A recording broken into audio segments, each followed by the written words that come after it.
কিংবদন্তি শিল্পী এস.এম. সুলতান, কামরুল হাসান সহ খ্যাতনামা ও তরুণ শিল্পীদের অংশগ্রহণে ধানমন্ডির গ্যালারি চিত্রকে শুরু হয়েছে চিত্র প্রদর্শনী।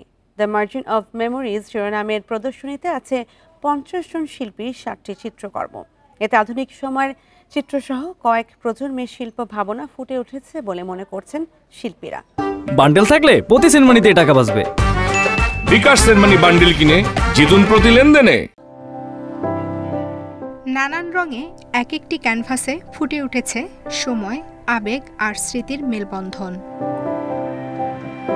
শনিবার রাজধানীর ধানমন্ডির গ্যালারি চিত্রকে 6P'র আয়োজনে দ্য মার্জিন অব মেমোরিজ শিরোনামে এ প্রদর্শনী শুরু হয়েছে।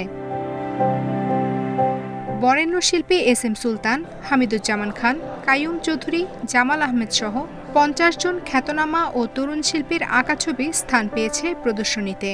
যারা উঠতি আর্টিস্ট সবার একটা মিলবন্ধন করার চেষ্টা ছিল এখানে, যেন যারা ইয়ং আর্টিস্ট, যারা আমাদের প্রিভিয়াস জেনারেশনের আর্টিস্টদেরকে আইডল মানে, তাদের কাজটা সামনে থেকে দেখা। প্রদর্শনীতে গ্রামীণ নিসর্গ, বিমূর্ত চিত্র কিংবা আধুনিক সময়ের চিত্রসহ কয়েক প্রজন্মের শিল্পভাবনা ফুটে উঠেছে।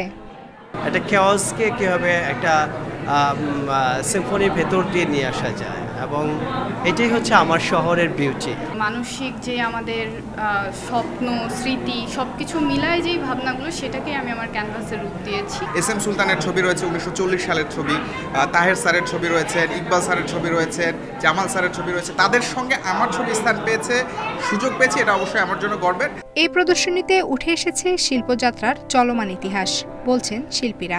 বাংলাদেশের মানুষের শিল্প ভাবনা বা সৃজনশীলতার ভাবনা এতগুলো যুগ ধরে কীভাবে চলেছে তার ধারাবাহিকতা বা প্রবহমানতাটা সচিত্রভাবে আমাদের চোখের কাছে উপস্থাপিত হয়েছে। কন্টেম্পোরারি ওয়ার্ল্ডে যা যা ম্যাটেরিয়ালস আছে এগুলি দিয়ে কাজ করি এখন আমরা। আগে এগুলি আমরা জানতাম না, আসতো না আমাদের দেশে যে ম্যাটেরিয়ালসগুলি, এখন আমরা পাই। অনেক পরিবর্তন তো হয়েছেই। সবার জন্য উন্মুক্ত এই প্রদর্শনী চলবে 29 অক্টোবর পর্যন্ত, প্রতিদিন সকাল 11টা থেকে রাত 8টা পর্যন্ত।